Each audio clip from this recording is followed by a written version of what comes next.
Philippine Newscast for August 16 to August 22nd, 2013.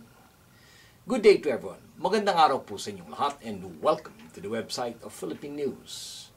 These are our stories for the day.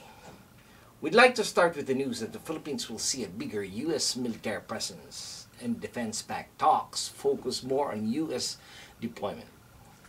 The Philippines and the United States began talks last August 14th aimed at allowing a bigger U.S. military presence on the soil of its key Asian ally, amid tension with China.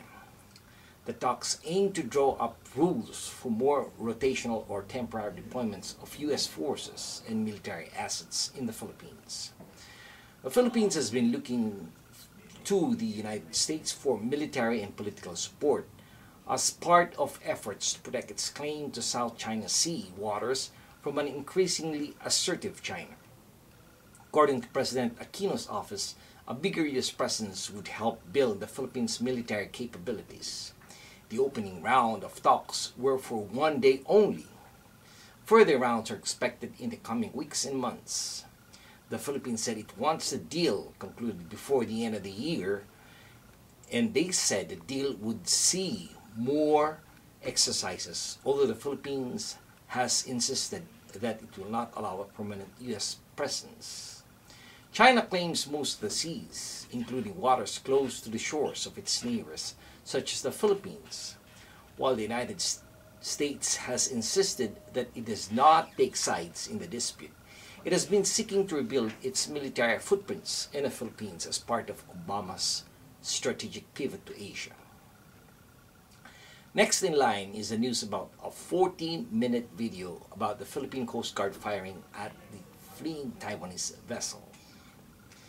A Philippine Coast Guard is seen laughing while trying to fire a rifle at the fleeing Taiwanese fishing boat in a video of the incident that left one man dead and sparked a major diplomatic row in the 14-minute video.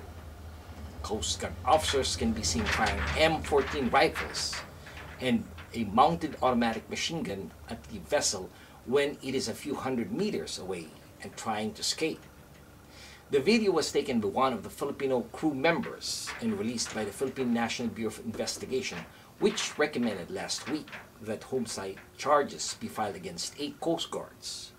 A 65-year-old Taiwanese fisherman, one of the people on board the small vessel, was killed in May 9th incident. It occurred in the waters of the northern Philippines that Taiwan also claims as part of its economic zone. The Coast Guard said the Taiwanese vessel was fishing illegally and they were forced to fire at self-defense as they tried to ram them. But after Taiwan protested and imposed economic sanctions, the Philippine government apologized last week. The video showed the Taiwanese crew initially appeared to be giving up, allowing the Coast Guard vessel to come alongside their boat so it could be boarded. But as the Filipinos prepared for a rope to tie the two vessels together, the Taiwanese boat reversed, then sped away with the Philippine vessel in pursuit. Gunshots could then be heard at the background and the bullets were seen hitting the water as the two vessels bounced across the waves for many minutes. Eventually, the fishing boat got too far away, leaving the Coast Guard men watching. NBI spokesperson Cecilio Zamora said that the video disapproved Coast Guard officials' original actions that their men only fired back in self-defense.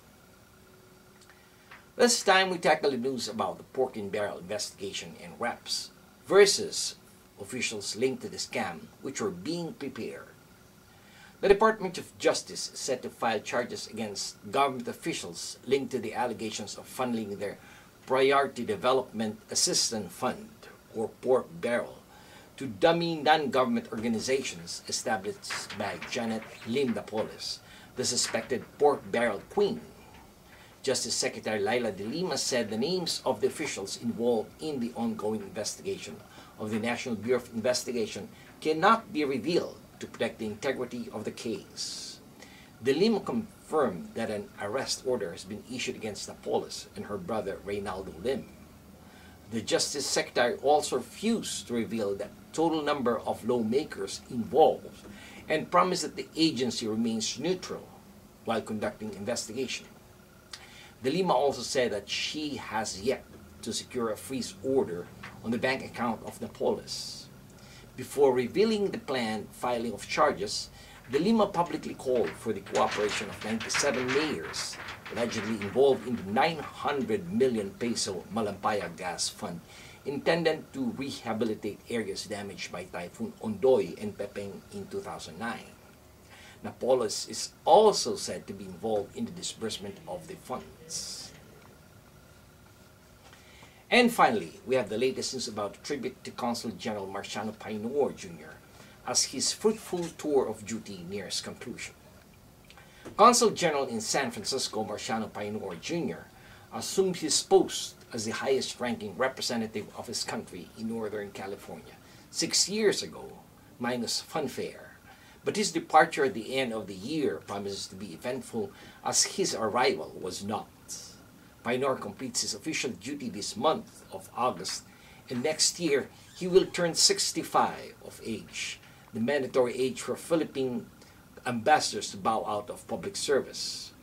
When he announced his impending retirement at the ceremony honoring Philippine Independence Day last June 13 in the California legislature, he unknowingly spurred community leaders like Alice Bulos and Daly City Mayor Ray Benaventura to organize a fitting send-off.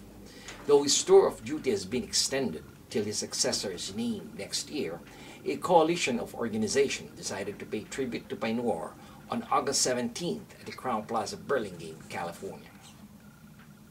And this has been your weekly news in review. This news has been brought to you by the premier Filipino-American newspaper right here in the United States, the Philippine News. On behalf of the management and staff of the Philippine News, this is David Rodriguez signing off and thanking everyone for watching.